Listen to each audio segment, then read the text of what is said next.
Assalamualaikum warahmatullahi wabarakatuh. Salam sejahtera bagi kita semuanya.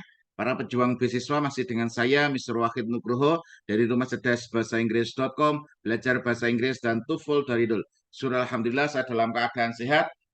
Saya doakan teman-teman yang sedang menonton video saya kali ini juga dalam keadaan sehat, sehingga kita bisa sama-sama belajar di channel Rumah Cerdas Bahasa Inggris.com ini. Dan di sini saya akan melanjutkan materi saya selanjutnya, yakni adalah belajar bahasa Inggris dari nol menggunakan metode kuantum cerdas. Sebelum saya mulai proses belajar, marilah kita berdoa bersama, semoga apa yang kita pelajari bisa bermanfaat sehingga kita semuanya diberikan kesehatan, keselamatan, umur panjang yang barokah, lebih-lebih kita diberikan ilmu yang manfaat. Berdoa dipersilahkan. Bismillahirrahmanirrahim. Allahumma rizukna fahman nabiyyin wa hifdal mursalin wa ilhamal malaikatil muqarrabin. Rabbi zidna ilman nafi'a warzuqna fahma waj'alna min ibadika salihin. Amin ya rabbal alamin. Oke teman-teman, marilah kita lanjutkan ke pembelajaran kita selanjutnya. Dan sekarang kita sudah masuk di bagian yang keempat atau part 4 ya. Bagian yang keempat dari belajar bahasa Inggris dari nol. Sebelumnya saya sudah bahas tentang bagaimana cara belajar menggunakan metode kuantum cerdas, dan di video yang ketiga kemarin di video sebelumnya saya juga sudah membahas tentang apa? Konsep belajar bahasa. Bagaimana sih cara belajar bahasa itu? Ya, di mana dalam belajar bahasa itu, ini kebiasaan yang saya lakukan ya, sebelum saya menambahkan materi baru, biasanya saya review materi yang sudah saya ajarkan sebelumnya. Kenapa kok harus direview? Supaya tidak lupa. Oke. Di video sebelumnya saya sudah membahas tentang konsep belajar bahasa ya. Ini di review sedikit supaya teman-teman tidak lupa. Nanti untuk lebih detailnya teman-teman bisa bisa apa? Bisa tonton di video bagian sebelumnya di part 3 di bagian yang ketiga tentang konsep belajar bahasa, di mana English learning concept atau konsep belajar bahasa itu, kalau kita pengen ngomong bahasa Inggris, itu tidak akan lepas dari pertama adalah statement, yang kedua adalah question. Jadi orang ngomong itu mesti menyatakan apa? Pernyataan dan bertanya. Orang ngomong itu bertanya dan menyatakan sesuatu. Nah, statement atau pernyataan itu nanti dibagi menjadi dua. Yang pertama adalah active sentence. Ini kita sudah bahas kemarin. Ini. Oke, ini ada active sentence sama passive sentence. Active sentence itu apa, Sir? Active sentence itu atau kalimat aktif itu adalah apabila subjeknya melakukan aktivitas. Jadi ketika contoh Rudy reads the book, ditanya siapa yang membaca buku, jawabannya Rudy.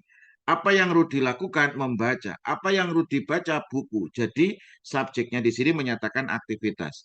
Adi writes letter. Adi menulis surat. Kalau ditanya siapa yang menulis surat, jawabannya A. Adi. Apa yang Adi tulis? Apa yang Adi lakukan? Jawabannya menulis. Jadi subjeknya menyatakan aktivitas. Kemudian kalau kalimat pasif itu adalah kalimat yang subjeknya gets the activity atau subjeknya dikenai aktivitas. Contoh, the book is read by Rudy. Letter is written by Adi. Nah, ini bagaimana cara merubah kalimat aktif menjadi kalimat pasif. Sir, ini kok masih belum belajar spesifik ya. Setelah ini kita akan belajar lebih lebih detail lagi ya. Tenang, ini nanti kita akan bahas lebih detail di bab-bab tertentu. Jadi yang pertama saya kasih gambaran secara umum. Setelah saya kasih gambaran secara umum, nanti kita akan belajar secara spesifik. Kemudian yang kedua adalah question, pertanyaan. Dalam bahasa Inggris itu nanti dibagi menjadi tiga. Jadi pertanyaan dalam bahasa Inggris itu ada tiga. Yang pertama adalah yes or no question. Yang pertama apa? Yes or no question. Yang nomor dua adalah WH question. Yang nomor dua apa? WH question. Yang number three is tag question. Yang number three is tag question. Oke, jadi ada tiga. Yang pertama adalah yes or no question. Yang kedua adalah WH question. Kenapa kok W? Karena semua pertanyaannya diawali WH. Who, what, where, when, which, why, which, dan lain sebagainya. Artinya diawali WH. Makanya ini disebut dengan WH question. Yang terakhir adalah tag question. Oke, yang terakhir adalah tag question. Nah, ini tag question ini adalah contohnya she has done her job, hasn't she? Nah, tag question itu adalah short question, bentuk pertanyaan pendek. Letaknya di mana? In the end of sentence. Di akhir kalimat. Tujuannya untuk apa? To clarify the speaker, untuk meminta penegasan dari speaker. Ini adalah materi yang kita sudah bahas di pertemuan sebelumnya. Nah, sekarang kita akan belajar materi baru. Masih ingat kemarin ketika kita membincang tentang metode kuantum cerdas, yang pertama Anda harus fokus, Anda tonton video saya secara fokus. Yang kedua, harus ada daily self improvement atau pertumbuhan sehari-hari. Yang ketiga adalah time, butuh waktu. Artinya, saya akan menyampaikan pelan-pelan, semoga Anda bisa menangkap materi saya ini dengan sebaik-baiknya. Yuk. Oke, ini ya. Saya buat coret-coretan di sini supaya enak ya. Sekarang sudah canggih. Oke. Perlu teman-teman ketahui bahwasanya ketika kita ingin menyusun kalimat, gitu. Ketika kita ingin menyusun kalimat, kita membutuhkan apa, teman-teman? Kita membutuhkan subjek, verb, objek, adverb. Oke, saya ulangi lagi. Ketika kita ingin menyusun kalimat dalam bahasa Inggris, kita membutuhkan apa? Subjek, verb, objek, adverb. Oke, ini adalah belajar bahasa Inggris dari nol ya. Belajar bahasa Inggris dari nol. Nah, sekarang saya akan mulai proses belajar bagaimana cara belajar bahasa Inggris dari nol. Oke, untuk belajar bahasa Inggris dari nol, kita akan belajar tentang subjek sama objek dulu. Oke, subjek sama objek ini adalah tugasnya pronoun. Subjek sama objek ini tugasnya siapa? Anda jawab ya yang di rumah ya. Subjek sama objek ini tugasnya siapa? Tugasnya pronoun. Pronoun itu adalah kata ganti. Pronoun itu apa? Kata ganti. Jadi pronoun itu apa? Anda jawab. Kata ganti. Oke. Contoh di sini. Wahid is sweeping the floor. Lah, Wahid is sweeping the floor. Titik. Wahid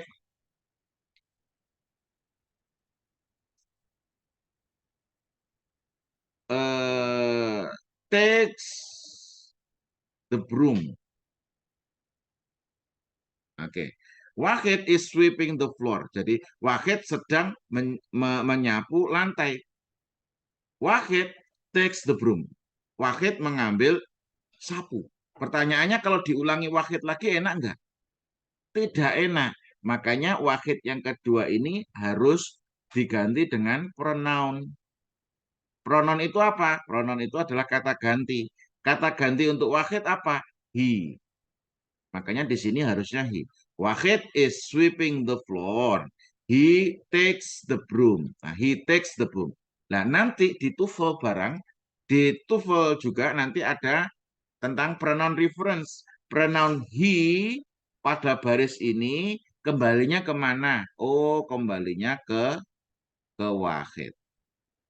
Nah, seperti itu. Jadi pronoun itu adalah kata ganti. Pronoun itu apa? Kata ganti. Makanya pronoun itu kata ganti. Oke, kita sekarang belajar pronoun sebagai subjek. Oke, pronoun sebagai subjek. Pertanyaannya, sekarang saya praktekkan metode kuantum cerdas ya. Ini kalau saya belajar di kelas langsung dengan murid-murid saya langsung ajak mereka berinteraksi. Karena ini tidak langsung, apapun yang saya minta, kamu merespon ya. How many subjects in English? How many subjects in English? Answer. There are 7 subjects in English. Oke, saya ulangi lagi.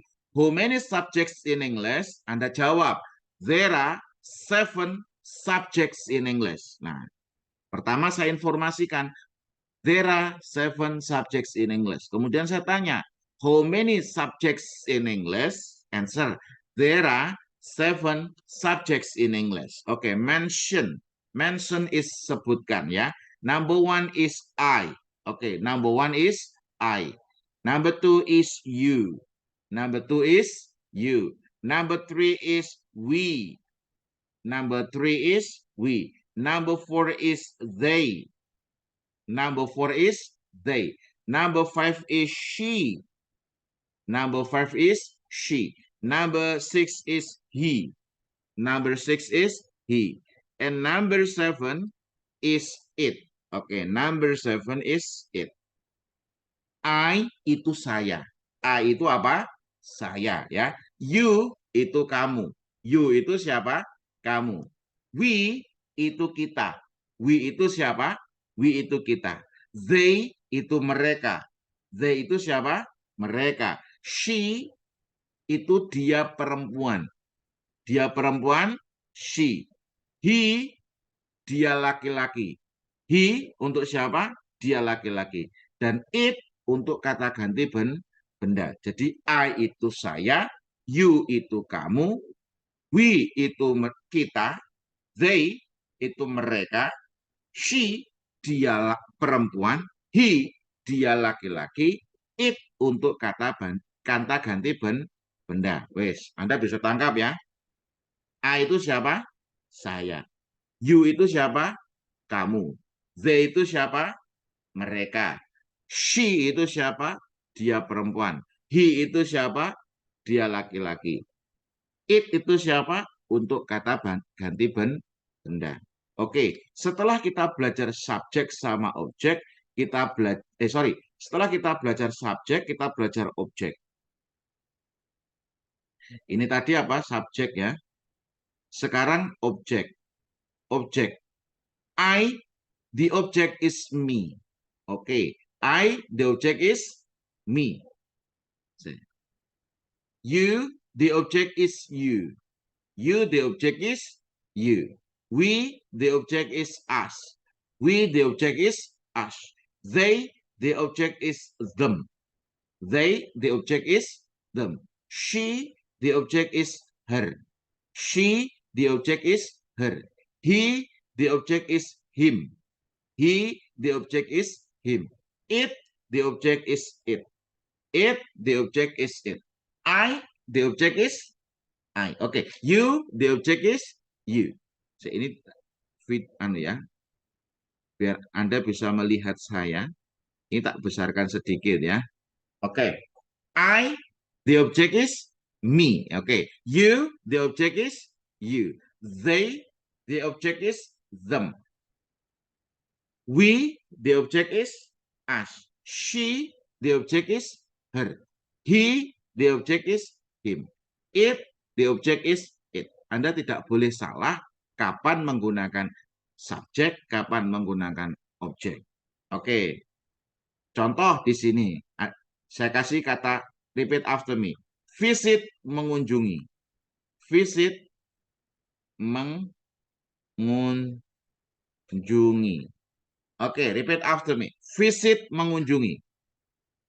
Visit, mengunjungi. Mengunjungi, visit. Oke, ini teknik kita belajar vocabulary. Ini belajar vocabulary.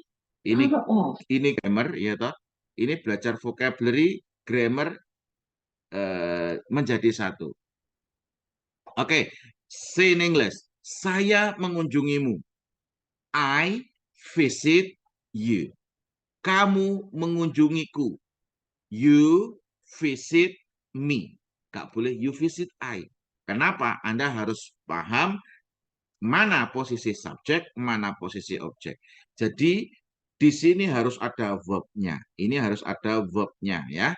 Oke, ini harus ada verb-nya. Kamu mengunjungi kita. You visit us. Kita mengunjungi mereka. We visit them. Dia laki-laki mengunjungi mereka. Perhatikan dulu. ketika subjeknya she, he, it, ini harus ditambahkan s atau is. Karena kita belajar menggunakan simple present dulu. Apa simple present? Tenang, besok kita akan belajar. Pelan-pelan ya, harus sabar, butuh waktu. Oke, jadi visit kalau subjeknya she, he, it, verbnya harus dikasih s atau is. Oke, visit itu ditambahkan s ya. Dia perempuan mengunjungi mereka. She visits them. Harus visits them. Kamu mengunjungi saya. You visit me. What is mengunjungi in English? Mengunjungi is visit. Oke, ini belajar vocabulary ya. Oke, repeat after me. Invite, mengundang. Mengundang, invite. Oke. Say, saya mengundangmu. I invite you. Kamu mengundangku. You invite me.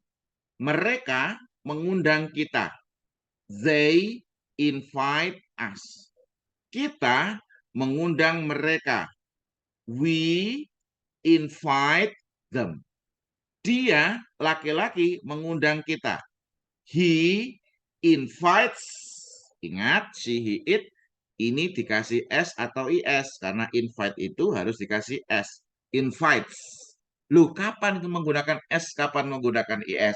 Tenang, besok kita akan belajar di pembelajaran kita selanjutnya.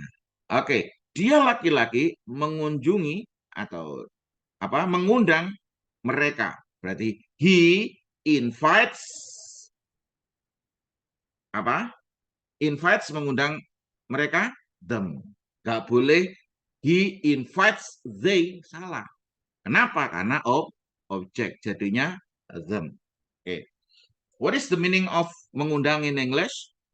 Invite. What is the meaning of mengunjungi in English? Visit. Oke, perhatikan ini belajar vocabulary, ini belajar grammar, dan mulut kita harus sering ngomong dalam bahasa Inggris.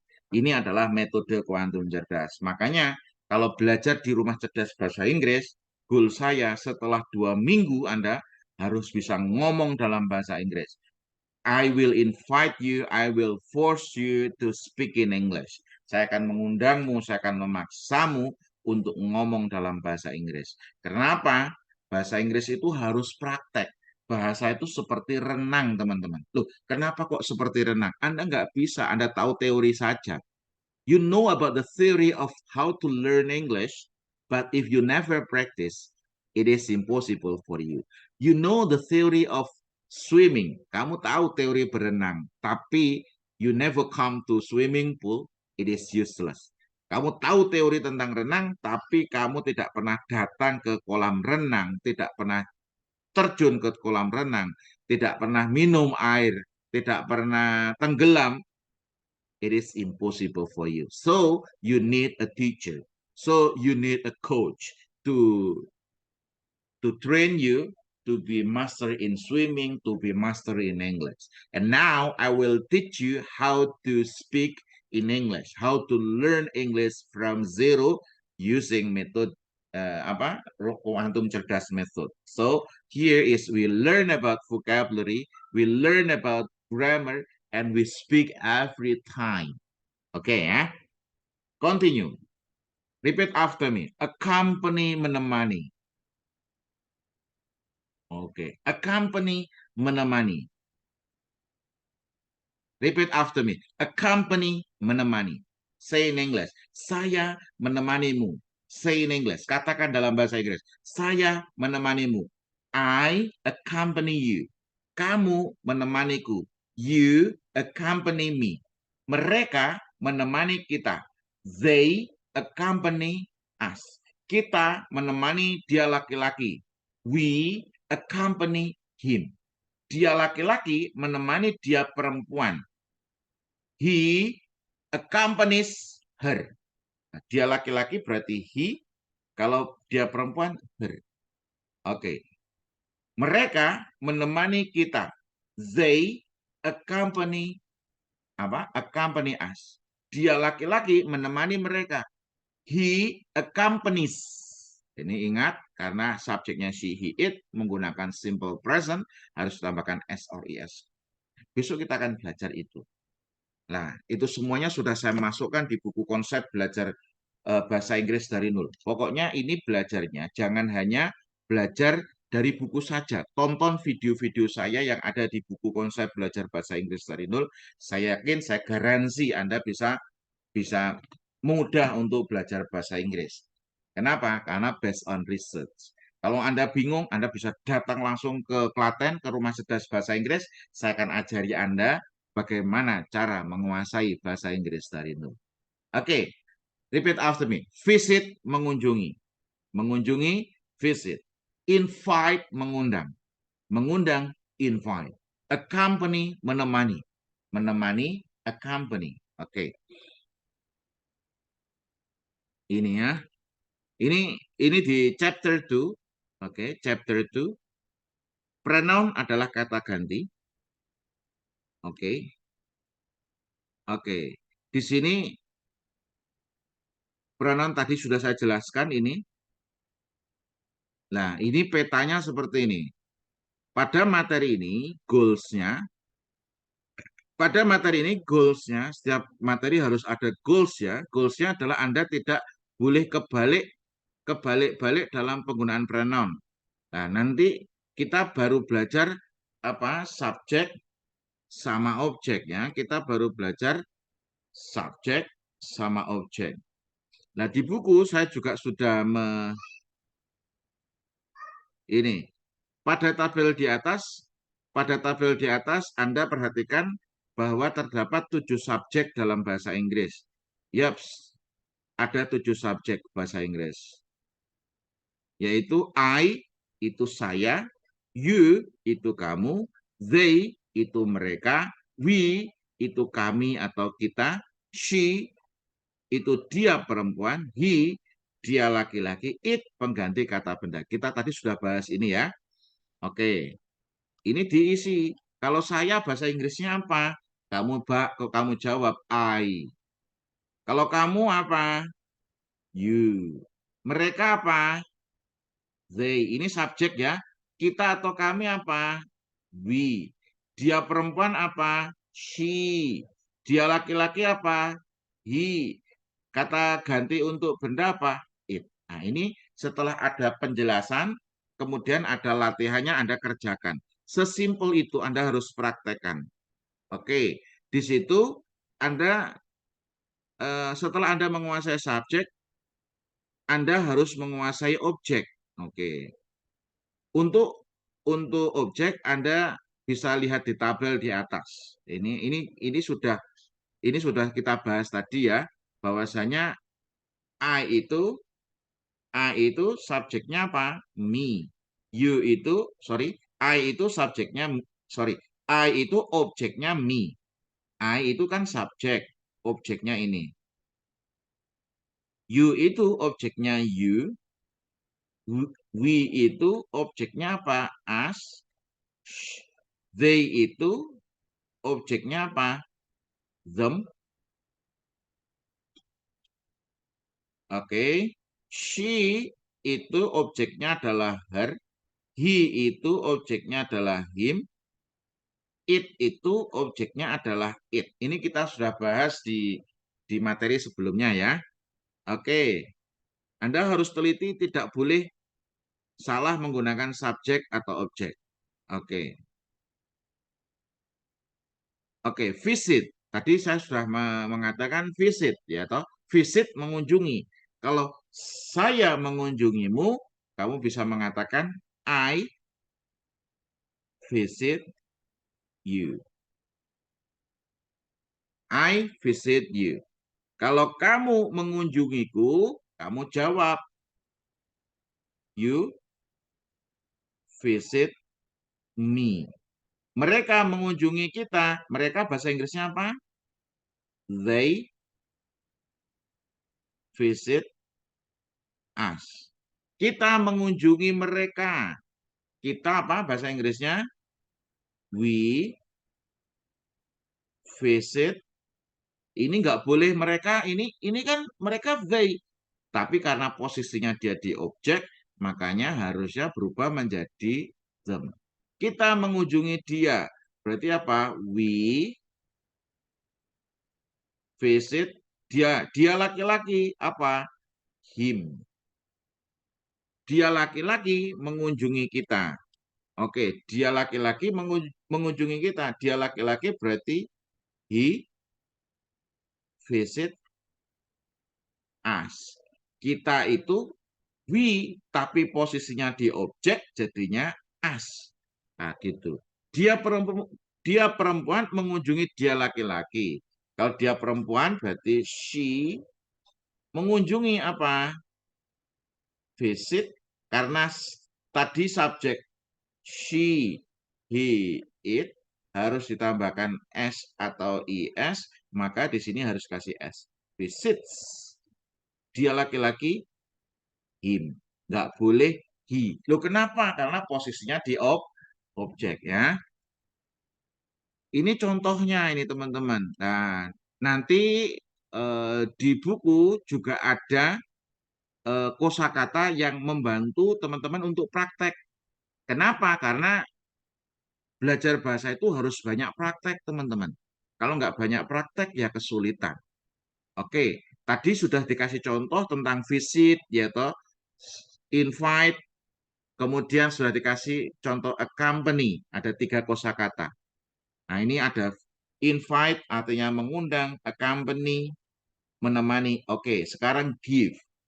Oke, kita praktek menggunakan give ya. Goalnya hari ini subjek sama objek harus clear, harus sudah beres, tuntas ya. Oke, give ya. Say in English. Saya memberimu. I give you. Kamu memberiku. You give me. Mereka memberi kita. They give us. Kita memberi mereka. We give them. Dia laki-laki memberi mereka. He gives. Ingat, kalau she, he, it, give-nya itu harus dikasih s. Gives. Oke, gives. He gives. Mereka apa? Them. Oke. Kemudian setelah give, Anda harus hafalkan. Give, memberi. Memberi, give. Accompany, menemani. Menemani, accompany. Invite, mengundang. Mengundang, invite. Oke. Kemudian untuk praktek Anda bisa menggunakan kata forgive, memaafkan. Say in English, saya memaafkanmu. I forgive you. Kamu memaafkanku. You forgive me. Mereka memaafkan kita. They forgive us. Kita memaafkan mereka. We forgive them. Dia laki-laki memaafkan mereka. He forgives. Ini ingat dikasih S ya. He forgives. S-nya kapan, Sir? Apabila subjeknya she, he, it. He forgives mereka, them. Anda juga bisa menggunakan kata call, memanggil. Saya memanggilmu. I call you. Kamu memanggilku. You call me. Mereka memanggil kita. They call us. Kita memanggil mereka. We call them. Dia laki-laki memanggil kita. He calls. Kasih S juga ini kalau subjeknya si it. He calls mereka them. Oke, jadi di sini kita belajar vocabulary plus belajar grammar, mulutnya terus ngomong dalam bahasa Inggris. Ini penting ya, teknik seperti ini penting yang harus dilakukan ketika seorang guru ngajar bahasa Inggris. Pertanyaannya, Sir, saya itu sudah belajar, Sir. Ini kita sharing-sharing saja. Ini mungkin yang nonton video saya ini tidak hanya orang yang pengen belajar bahasa Inggris. Bisa jadi yang nonton video saya ini adalah juga guru bahasa Inggris. Pertanyaannya, Sir, saya itu sudah ngajar lama sekali, tapi kok murid saya tidak bisa ngomong bahasa Inggris. Sir. Pertanyaannya, kenapa sudah lama ngomong bahasa Inggris, kok tidak bisa, sudah lama belajar bahasa Inggris, tapi kok nggak bisa ngomong bahasa Inggris? Bahkan saya ngajar di Jogja dulu, yang saya ajar S2, S3. Dia tidak bisa ngomong bahasa Inggris, tapi dia ngerti bahasa Inggris, tapi dia nggak bisa ngomong. Kenapa? Karena seperti ini alasannya, teman-teman. Biasanya gurunya ngomong menjelaskan pakai bahasa Indonesia. Kemudian setelah pakai bahasa Indonesia, muridnya mengerti. Muridnya mengerti toh, setelah mengerti, kemudian muridnya mengerjakan. Pertanyaannya adalah, indera mana yang kita gunakan untuk belajar bahasa ini? Satu, melihat guru menjelaskan. Kemudian mendengarkan. Berpikir, mengerjakan. Dapat nilai berapa? Dapat nilai 100. Ketika dapat nilai 100, pertanyaannya bisa ngomong bahasa Inggris? Sama dengan tidak. Teknik seperti ini 100, Anda belajar 10 tahun nggak bisa ngomong bahasa Inggris. Kenapa? Karena mulutnya tidak difungsikan, mulutnya tidak dipakai untuk belajar. Maka dari itu tadi saya sesimpel apapun saya minta Anda merespon, Anda harus merespon. Oke, contohnya, I visit you. You visit me. They visit us. Jadi Anda harus ngomong terus.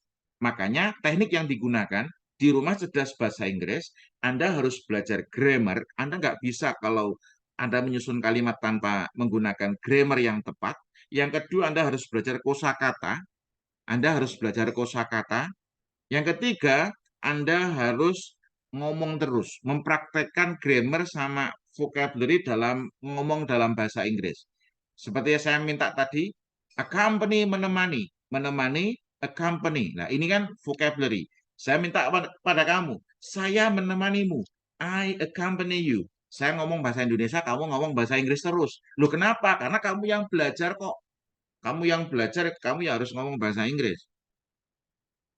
Jadi instruksinya pakai bahasa Indonesia, kamu ngomongnya pakai bahasa Inggris. Saya mengunjungimu, I visit you. Kamu mengunjungiku, you visit me. Mereka mengunjungi kita, they visit us. Pokoknya drill terus seperti ini setiap hari.